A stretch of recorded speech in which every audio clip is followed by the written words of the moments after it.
Allow yourself to imagine that you are looking at a view screen on the ship that not only shows you what is out beyond the ship, but overlays a diagram of all the energy connections in our solar system, all the vortices, all the pathways, all the lines of light and energy that connect every world in our system to other worlds. Take a deep breath in and let it out. Take a deep breath in and let it out. Take a deep breath in and hold it and blow it out. Focus now on the center of the diagram on the view screen in the ship. This will represent our star, our sun, which in our ancient language is called Shah, which means exalted light, higher light. It is a yellowish-green star, similar to your own, slightly hotter. That is the center of our solar system. As we begin this journey, as the ship begins to move, allow your mind and your sight on the view screen to move to more outer and more outer rings and orbits, as each ring represents the idea of the orbits of the 7 planets in our system. Beginning with the planet that is closest to our star, which in our ancient language is called Sio. Similar is this planet to the planet in your system that you refer to as Mercury. A small body orbiting our star, exposed to the vast heat and light of our sun. In that sense, a spherical rock, vibrating at a certain frequency as it orbits our star.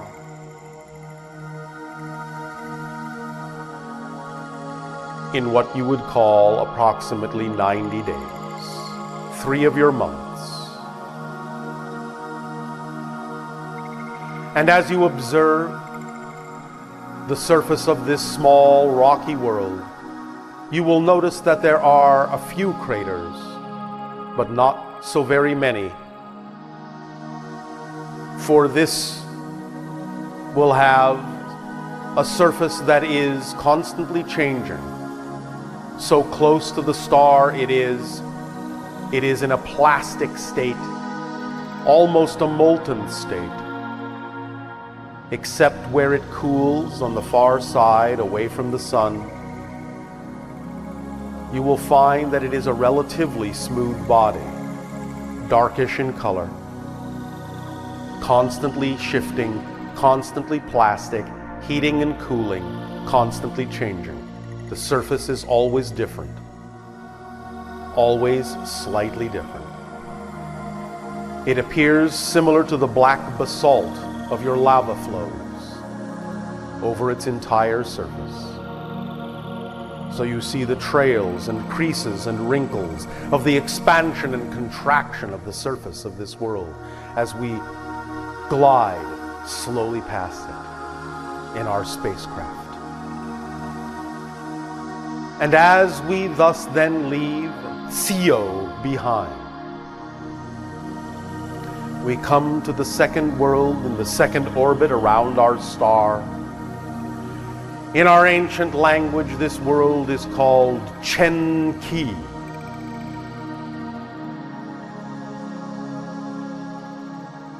This would translate to the idea of a kind of disembodied spirit. This world is larger than the first, not as large as your world, not as large as ours. but contains over it, in many places on its surface, large crystalline deposits poking out from the ground.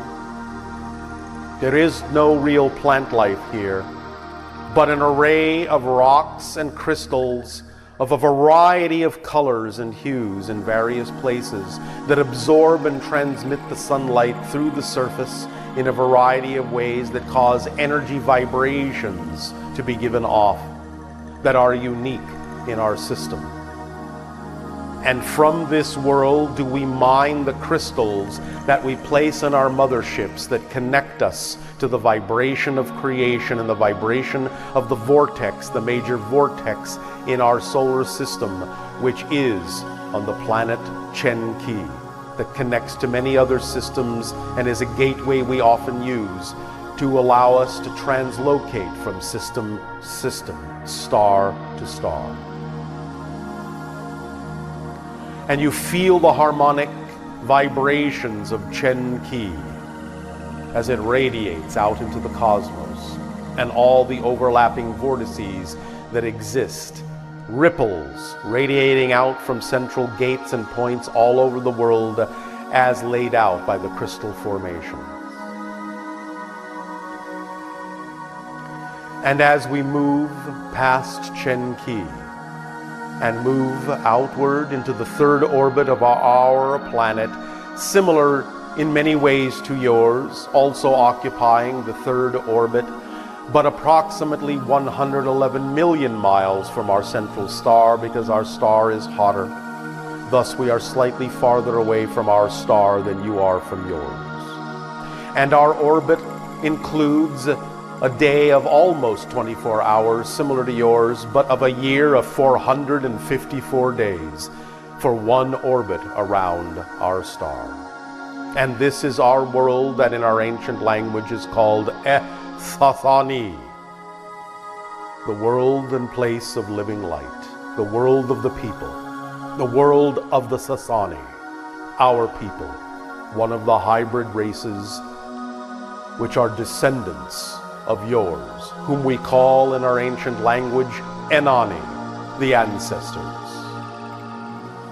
And we thank you for our life and our light, and we thank you with gratitude and appreciation for our ability to communicate with you and share our common bond and our common family line.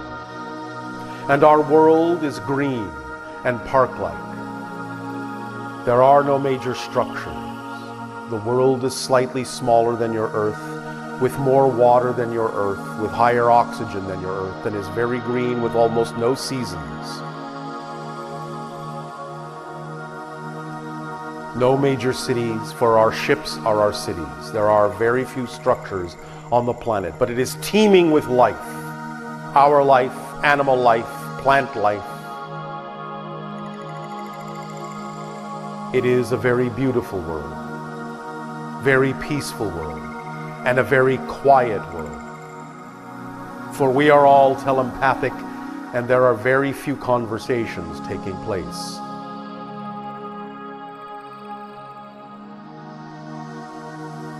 You can, in time and in dream, visit our world, and we welcome you and invite you to our home.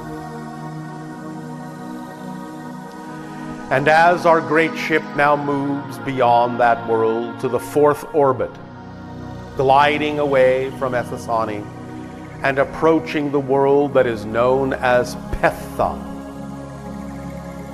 it is similar in many ways to the world you know also in the fourth orbit called Mars, though it does not have the same rusty surface.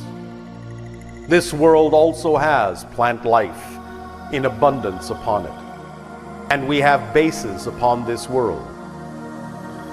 You will find that it is, in that sense, not exactly what you would find comfortable to inhabit, but we have adapted ourselves in many ways in our evolution in transitioning from physical to quasi-physical reality, capable of existing on this world for a variety of reasons, for a variety of intentions. And we use it as a transition point for spiritual growth and evolution and communication with other beings that can visit our system, who cannot necessarily visit our planet, for whom our habitation is not appropriate, but Ptha acts in that sense as a meeting place between our world and other worlds who would visit our system, who need a more rarefied atmosphere and different plant life that they would be more familiar with. And on Ptha, there grows many different kinds of plants that have actually been brought from many different kinds of worlds.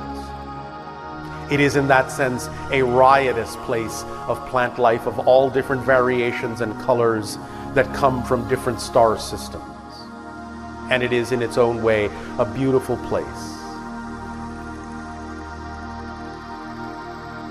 And we move outward in our great ship from the 4th orbit to the 5th. But you will find immediately in the 5th orbit that there may seem to be nothing there.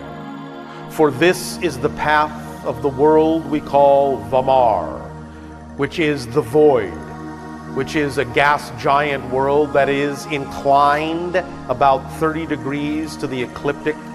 It does not orbit in the same plane. It is above and below, orbiting, and clearing a path so that nothing lies in that area between the idea of the 4th and the outer worlds. It is a gas giant of slightly greenish blue hue and has many moons and is beautiful to behold. And it is in that sense the void that connects us to the infinite and clears the way and clears the path.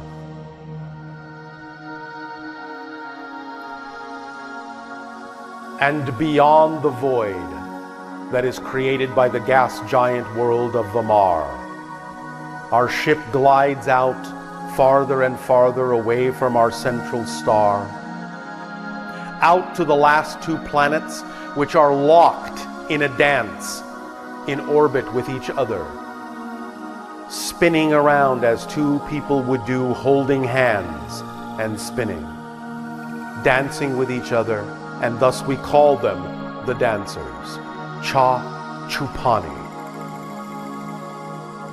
2 dancers dancing, orbiting the farthest out,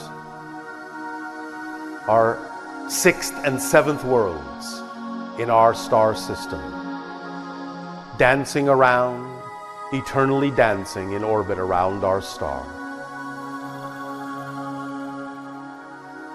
And as we move farther away, gliding past Cha-Chupani, out beyond the 7 worlds that comprise our system, out where you find, as in your system, a cloud of asteroids, of ice, a shell that surrounds our star, many, many, many billions of miles from the star, and forms a glowing halo that encompasses our entire system within a crystalline shell, a diaphanous shell of light, glinting with ice crystals.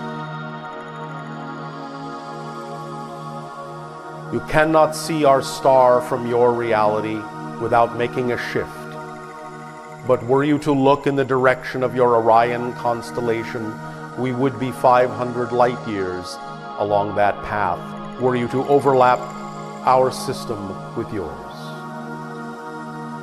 But we are connected nonetheless, for though we may be extraterrestrial by not living on the earth, we are not alien to you. We are family, and our system is connected to your system, and very strongly connected to the system you call Sirius, the hot blue-white star that contains both physical consciousness on a planet and non-physical consciousness in its dimensional sphere, and acts as the higher guide and the higher mind of our world, and helps us evolve and ascend even as we help you. So we all climb together up that ladder of evolutionary ascension of consciousness, together as a trinary family of Ethani, Ethani, and Ea, what we call Sirius in our ancient language, Ea. Ea, Ethani, Ethani, together. A beautiful, glittering gem of tetrahedral structure that contains at its apices the vortexes that connect these systems and represents a larger family of souls and oversouls. In this area of the cosmos, of the universe, of creation, of the multiverse, of all that is. Your stories are bigger than you know, grander than you know. Even as you live your individual life stories, you are constantly uploading information to the grander stories of the grander beings of which you are a part. And each and every story is cherished and precious and beautiful and wondrous and magical and transformational, and allows all of us to share vast stories of creation.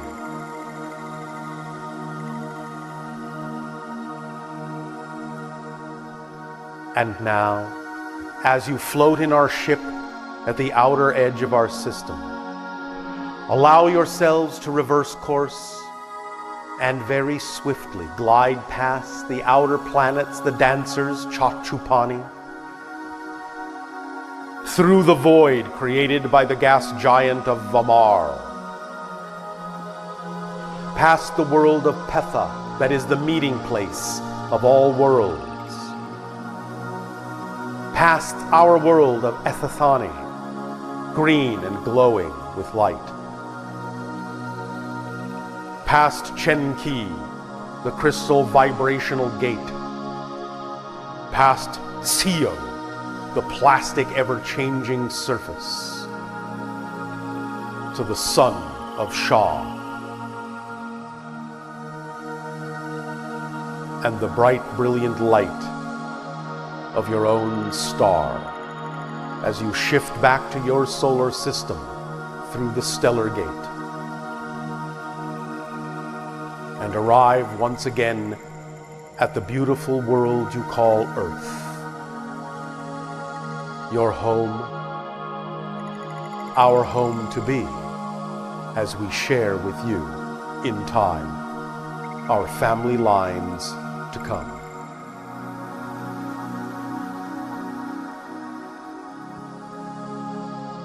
Allow your music to soften. Take a deep breath in. And welcome home. Welcome home. Welcome home. Our unconditional love to you all. Our deep appreciation and gratitude for the co-creation of this interaction. Live your life story as fully as you can, for it adds to all that is in immeasurable and beautiful ways. Create. Good day.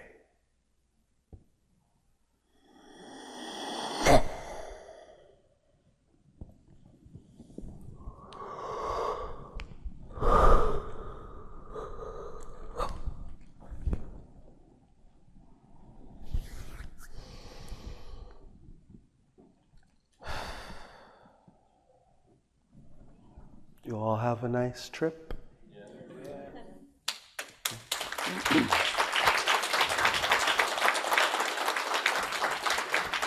Thank you all very much for being here. Thank you for having us here.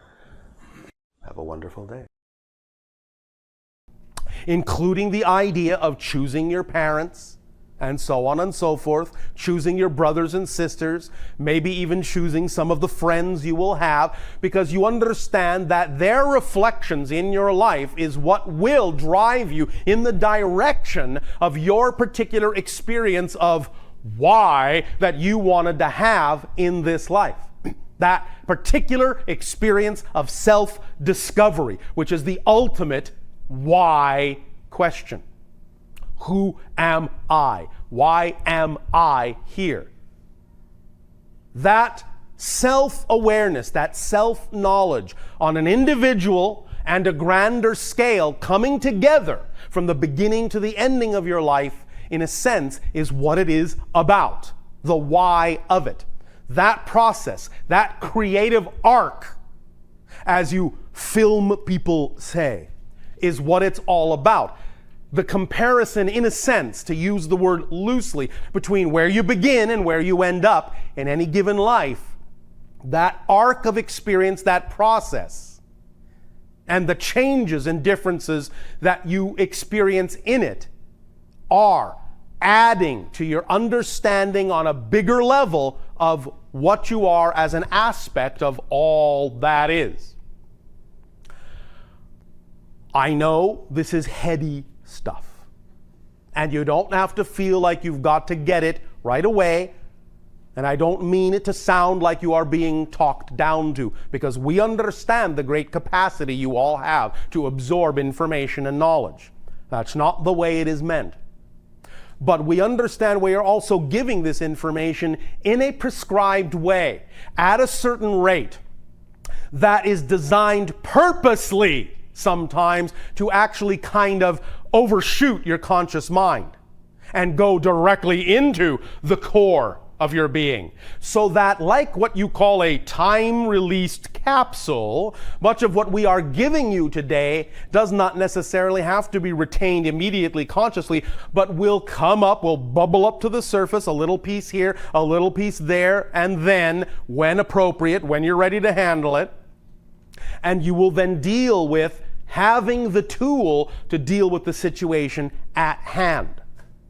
That kit, in that sense, exists within you. And much of what is being done today in dealing with your core beliefs is instilling within you an awareness of that kit through these specific methodologies of desire, definition, dedication, and detachment that will allow you in any given situation in the arc of your life to know that you can open that toolbox when you encounter something that requires its application and apply the tools as we give them to you today, that you will have those tools with you always and feel automatically that the box will open up and the appropriate piece of information will come forward exactly when and where you need it synchronistically in your life, so that this entire process becomes a joyful and effortless and creative one instead of something you feel you have to struggle with through the 5th D of difficulty. So, the way this is being delivered, do not worry if you miss a word or a sentence or a concept here and there. By all means, if you want clarification, that is invited through questions and dialogue. And by all means do so. But do not worry that you have missed something. If you are here in this dialogue today, this kit, I am telling you, is in you. It's in all of you, even those not here. But this kit will begin to open up. By being here today, what you have done is you have given us the permission to absolutely, at the very least, unlock the toolbox so that you can have access to it. Now, how often you open it, how well you use the tools, that will be up to you. But I guarantee you that from this day forward, that toolbox will be unlocked, and you will always have access to it. No matter how it may seem, you may not immediately have access to the core beliefs. You will always have access to the toolbox. It will always, to use what has now become a common term on your planet in computer lingo, the toolbox will always be sitting on your desktop. You can always double click it. It will always open. Always. What you do with it after that is up to your level of desire, definition, dedication, and detachment. You will amplify and sharpen those tools with your willingness to be yourself through desire. But it will always open for you. And it's up to you how to use them, when to use them, where to use them, how much to use them, how little to use them. It's up to you. On this particular segment of our discussion now, we invite any opportunity for clarification of anything that has been said or anything that has come up within you during this time that you feel it is important to share in terms of statement or question.